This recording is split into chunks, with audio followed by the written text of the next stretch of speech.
നമ്മുടെ പാപങ്ങൾ ക്രിസ്തുവിൻ്റെ മേൽ ഇട്ടപ്പോൾ ക്രിസ്തു നമുക്ക് വേണ്ടി പാപമായി എന്നാണ് എഴുതിയിരിക്കുന്നത്.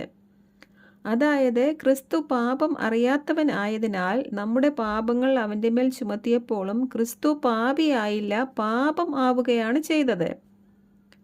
അങ്ങനെ നമ്മുടെ പാപത്തിന് ക്രിസ്തുവിൻ്റെ ശരീരത്തിൽ ശിക്ഷ വിധിച്ചു. അതായത് പാപത്തിൻ്റെ ശമ്പളം ശരീരത്തിലുള്ള മരണവും പാപിക്കുള്ള ശമ്പളം രണ്ടാമത്തെ മരണമായ നിത്യനരകവുമാണ്. ഇതിൽ ക്രിസ്തു പാപിയല്ലാത്തതിനാൽ ക്രിസ്തു പാതാളത്തിൽ ഉപേക്ഷിക്കപ്പെട്ടില്ല, ക്രിസ്തുവിൻ്റെ ശരീരം ജീർണിക്കാൻ ഇടയായതുമില്ല, ക്രിസ്തു നിത്യനരകത്തിൽ പീഡിക്കപ്പെടാനും പാടില്ല. പിന്നെയോ ശരീരത്തിൽ നമ്മുടെ പാപങ്ങൾ ഏറ്റെടുത്തുകൊണ്ട് മരിച്ച് ആത്മാവിൽ ജീവൻ പ്രാപിച്ചുകൊണ്ട് നമ്മളെ ദൈവസന്നിധിയിൽ എത്തിക്കുകയായിരുന്നു.